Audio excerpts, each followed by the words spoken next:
발빠른 경제발전소. 경제발전소 박연미입니다에서는 여러분의 소중한 의견을 받고 있습니다.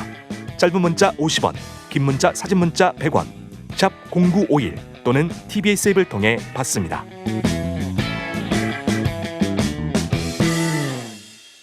지금 서해고속도로 지나시는 분들 차량 운행에 주의하셔야겠는데요. 0780님, 서해고속도로 목포 방향 횡담도 휴게소 7.5km 지점 도로에 박스와 종이가 날리고 있습니다. 차량들이 브레이크 밟으면서 사고 위험이 있고 바람이 좀 부는 모양이네요. 빨리 수거 부탁드립니다. 이런 말씀 해주셨고요. 8884님, 동탄 의왕간 고속도로 북오산 나들목부터 서오산 분기점까지 차량이 많습니다. 추돌 위험이 있으니 주의해서 가시기 바랍니다. 이런 얘기 해주셨는데요. 반면에 오늘 길 잘 뚫리는 곳도 있더라고요. 제가 오늘 아침에 출근할 때 보니까 월드컵대교, 차가 정말 제 차 한 대밖에 없었습니다. 그리고 그 서부간선도로 지하도로도 어제부터 개통을 했죠. 그쪽도 꽤 예전보다 잘 뚫린다 이런 얘기 들어와 있는데 이쪽 지나시는 분들은 그 길을 우회할 때 그쪽도 한번 생각을 해보시면 좋겠습니다. 자, 오늘은 코로나 블루 얘기를 잠깐 해보려고 해요. 코로나 블루라는 게 결국은 블루가 좀 우울하다 이런 의미도 가지고 있는 거잖아요. 그래서 코로나 블루에서 시작해서 코로나 레드, 나는 너무 화났어. 코로나 블랙, 나는 절망했어. 여기까지 가는 분들도 계시다고 하는데 설문조사를 해보면 미국 사람들도 5명 중에 1명이 더 우울해졌다. 팬데믹 이후에. 영국에서도 절반 정도의 대학생이 우울하고 아무것도 하기 싫다 이런 조사 결과도 있다고 합니다. 우리도 뭐 크게 다르지 않을 것 같은데 이런 마음을 다잡아서 그래도 이겨내야 할 거 아니에요. 그래서 오늘의 박연미의 경제픽 살려 주식시오의 저자 정신과 전문의 박종석 원장님 나오셨습니다. 안녕하세요. 네, 안녕하세요. 네, 이전에는 원장님의 이 가슴 아픈 눈물 없이는 들을 수 없는 투자 실패담을 들으면서 사실은 약간 마음의 위로를 느꼈거든요. 네. 그런데 오늘은 정말로 우리 원장님의 전공 분야이신 정신과 코로나 블루를 해결하기 위해서 우리가 어떻게 해야 할지 배우려고 하는데 실제로 코로나19라는 그 큰 변수 이후에 우울증 호소한 분들이 많이 계신가요? 굉장히 많이 늘어났습니다. 이게 그 국민건강보험공단에서 공식적인 통계를 발표했었는데요. 2020년 기준으로 볼 때는 그 우울증으로만 정신과에 방문하신 분이 한 해에 101만 6천여 명이 오셨어요. 그 2019년 기준으로는 96만 3천 명 정도 오셨거든요. 그래서 5% 이상 늘어난 수치인데 이게 정신과 전체 질병으로 보면 더 그 증가율이 높고 2021년 올해까지는 아직 통계가 안 나왔는데 저희 중간 추산으로는 훨씬 더 증가한 것으로 발표되고 있습니다. 그래요. 저도 이게 상가들에 대한 시장 조사를 하다 보면 확실히 느껴지는 게 과거에는 비교적 소득 수준이 높거나 직장인들이 많이 모여 있는 곳에만 정신건강의학과들이 있었거든요.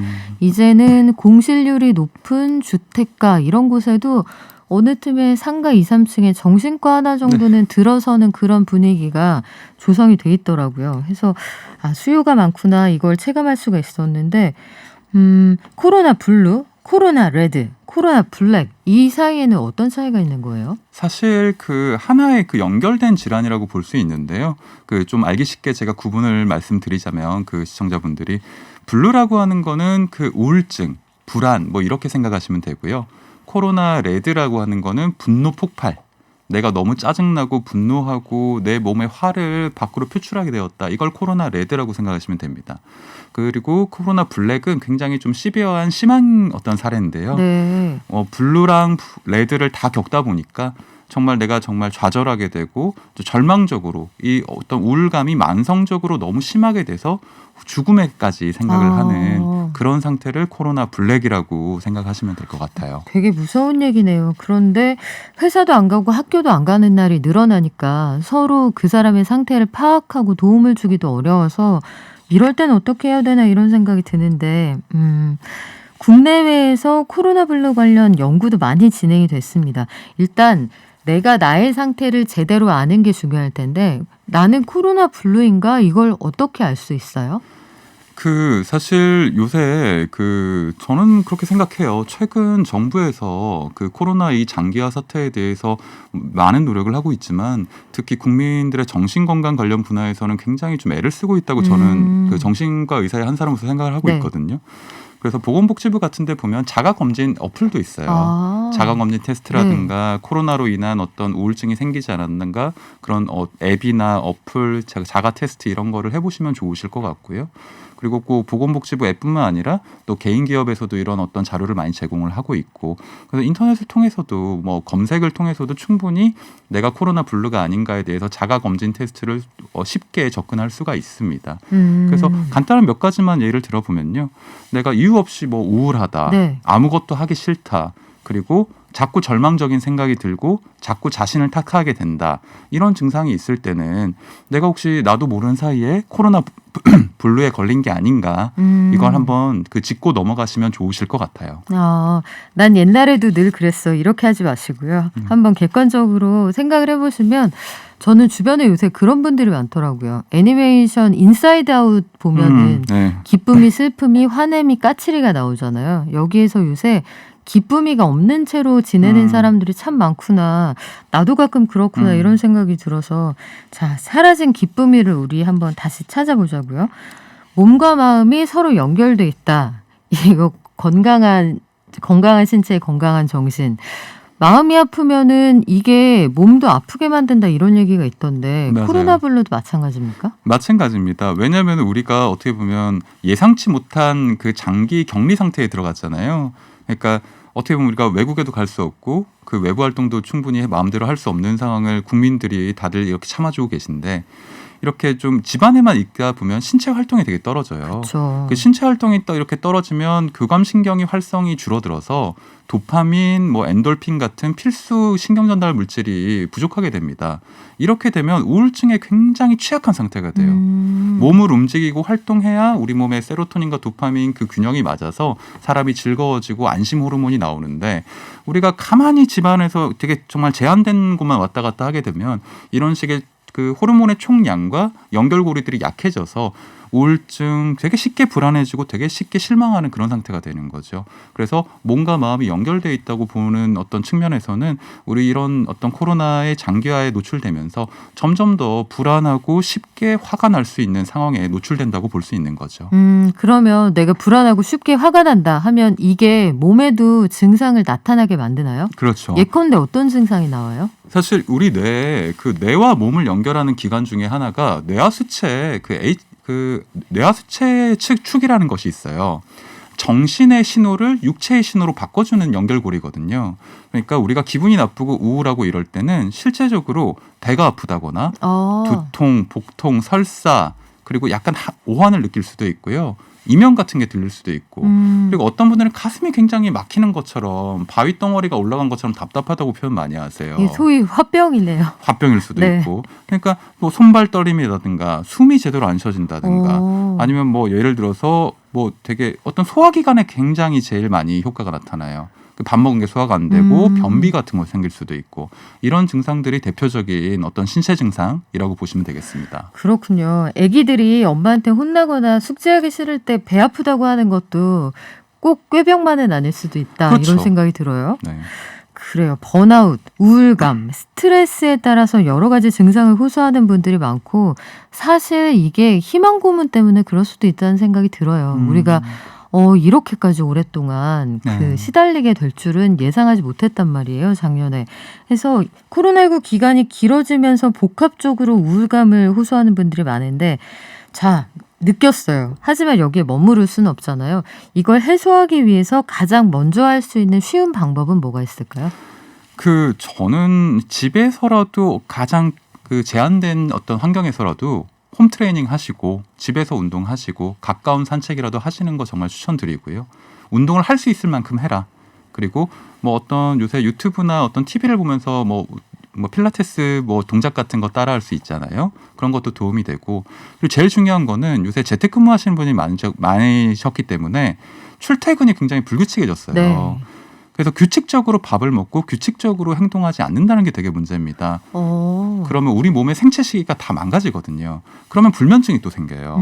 그러니까 집 안에서 재택근무를 하더라도 출퇴근과 맞추어서 내 어떤 생활 사이클을 루틴하게 어떤 하루에 필수적으로 점심 때 밥 먹고 그 최소 2번 이상 어떤 규칙적인 어떤 섭식과 어떤 수면 이런 거를 최대한 노력해서 내 생활의 루틴을 망가뜨리지 않는다. 전 이게 되게 중요하다고 보고 있어요. 집에 있더라도 규칙적인 생활을 한다. 회사 갈 때처럼 내가 비록 파자마를 입고 있다고 해도 네. 컴퓨터를 딱 정확한 시간에 켜서 그때부터 일을 시작한다. 그래요. 이거는 우리가 당장 시작해 볼 수 있는 것 같은데 병원에 도움의 손길을 요청할 필요도 있을 것 같아요. 지금 보면 우울하다는 분들이 정말 많이 계시기도 하고 사실 약간 이제 연배가 있으신 분들은 저는 회식 금단 현상이 너무 심합니다. 맞아요. 사람들하고 어울려서 웃고 이야기하고 그게 삶의 낙인데 그게 안 돼요. 특히 히트리즈님. 정말 우울해지는 것 같습니다. 아침 8시에 창문 열어서 맑은 공기로 환기해야지 했는데 담배 연기가 올라와서 바로 닫았고요. 아파트 관리사무소에 얘기해도 소용이 없어요. 유유하셨는데 아마 절대 그러면 안 되지만 그 주민도 아마 여러 가지 답답한 마음을 느끼지 않았을까 싶은데 집에서 절대 안 됩니다. 공공주택에서 이 담배 태우시는 것들을 절대 주의하셔야 되고요. 이걸 물어봐 주시네요. 본인이 이제 우울증 약을 처방을 받으신 모양이에요. 그런데 그걸 먹으면 너무 무기력하고 잠이 와서 이거를 먹어야 될지 안 먹어야 될지 모르겠습니다. 우울증 약은 수면제인가요? 이거 물어보시네요. 우울증 약은 대부분은 세로토닌 그 제흡수 차단제라고 해서 수면제랑은 좀 다릅니다. 그래서 아마 섞어주셨을 수도 있다는 생각이 드는데요. 정신과 약이 사실 많은 분들이 되게 두려움을 갖고 있어요. 네. 정신과 약 오래 먹으면 이상하게 되는 거 아니냐. 영화를 많이 봐서 그래요. 네, 의존성 때문에 평생 먹어야 되는 거 아니냐. 근데 우리가 뭐 과거에 70년대, 80년대는 그 정도였는데요. 지금 정신과 어떤 분야, 약물 이런 것도 굉장히 많이 발전을 했고, 그리고 사실 정신과 의사도 그렇고 여기 정부도 그렇고 이게 국민들의 가장 큰 걱정이 정신과에 대한 문턱이 많이 높다는 거예요. 정신과 내가 가기 싫어하고 조금 약간 꺼려지는 걸 네. 사실 이해하거든요. 그 어떤 문턱을 낮추고 환자분들이 어떤 두려워하는 점, 불안해하는 점을 좀 해소시켜주기 위한 노력을 그 각계각층에서 하고 있고 저희 정신과에서도 되게 많이 신경을 쓰고 있으니까 제 생각에는 안심하고 와주셔도 될 것 같다는 생각이 들어요. 그래요. 우리가 다리 부러졌을 때 아픈 사람이구나 이렇게 생각하지 이상한 사람이구나 이렇게 생각 안 하잖아요. 마음도 가끔 부러질 수 있는 굉장히 약한 재질로 돼 있다는 거 인정하면 거기에서부터 해법이 나올 것 같은데 국가에서도 보니까 마음이 너무 아프거나 너무 힘드시면 혼자 고민하지 말고 병원에 가서 전문의와 상담을 하세요 이런 얘기 하더라고요. 어떻게 보면 이렇게 말해도 집에 사실 안 오시는 마음이 생길 수도 있어요. 그런 분들을 위해서 뭐 여러 가지 어떤 앱이라든가 집에서 할 수 있는 어떤 정신 건강을 위해서 운동도 좋고 어떤 마음 건강도 좋고 힐링, 명상, 요가 이런 것도 충분히 좋은데 그런 걸 하고 안 될 때는 나라에서 그 청년 건강, 마음 건강 바우처라는 걸 만들었어요. 청년 마음 건강 바우처요. 네. 그러니까 어떤 그 경제적인 문제 때문에 정신과에 좀 오기 힘든 분들을 위해서 나라에서 지원해주는 서비스인데 저는 이거 되게 괜찮다고 봐요. 네. 예전에는 정신과 진료비가 굉장히 높아졌는데 2017년 이후에 어떤 법 개정이 되면서 정신과에 조금 더 경제적인 문제로 오지 않는 못 오시는 분들을 지원해줘서 정신과 진료비가 굉장히 많이 싸졌거든요. 아, 그래요? 네, 근데 그거 플러스 어떤 첫 3개월은 약간 나라에서 정신과 치료비, 상담비를 지원해주는 어떤 혜택이 있어요. 사실 저는 이런 노력들이 어떤 국민들과 어떤 환자분들 그리고 정신과에 대한 어떤 접근성을 높이는 굉장히 어떤 고마운 제도라고 생각을 해요. 그래요. 그런 제도가 있다는 거 이용해 보시면 좋겠는데 청년 마음 건강 바우처. 요즘 그 1인 가구들 특히 취업 준비하는 청년인데 학원도 문 닫았어요. 친구도 못 만나요. 그렇다고 생활비가 넉넉하지도 않아요. 이런 맞아요. 친구들은 맞아요. 피디님한테 혼날 것 같은데 요 단어를 한 번만 사용해야겠어요. 저의 멘탈은 쿠크다스 멘탈입니다. 저는 정말 아슬아슬한 경계선에 있어요. 이런 얘기를 하기도 하는데 이런 분들 어떻게 도움을 청하면 돼요? 그 만 19세에서 39세 그 청년들은 이걸 뭐 각 구에 보건소 있잖아요. 네. 그리고 각 구마다 정신건강복지센터라는 곳에 있어요. 거기 전화하시면 담당하시는 어떤 그 직원분이 되게 친절하게 제가 실제로 뭐 저희 환자분 연결시켜 드린 적도 있고요. 굉장히 자연스럽게 알려줘요. 누구나 신청할 수 있고 누구나 혜택 받을 수 있으니까 보건소 혹은 각 구 쪽으로 그 연결하면은 그 쉽게 접근할 수 있을 겁니다. 정신건강보건센터라는 게 구마다 있군요. 네, 정신건강복지센터. 복지센터. 네, 구마다 다 있습니다. 이것도 처음 알았습니다. 네. 사실 우리가 공공의료의 고마움을 정말 느끼게 되는 코로나19 상황인데 그래요. 도움이 필요하면 내가 아프다고 외치셔야 사람들이 알 수 있습니다.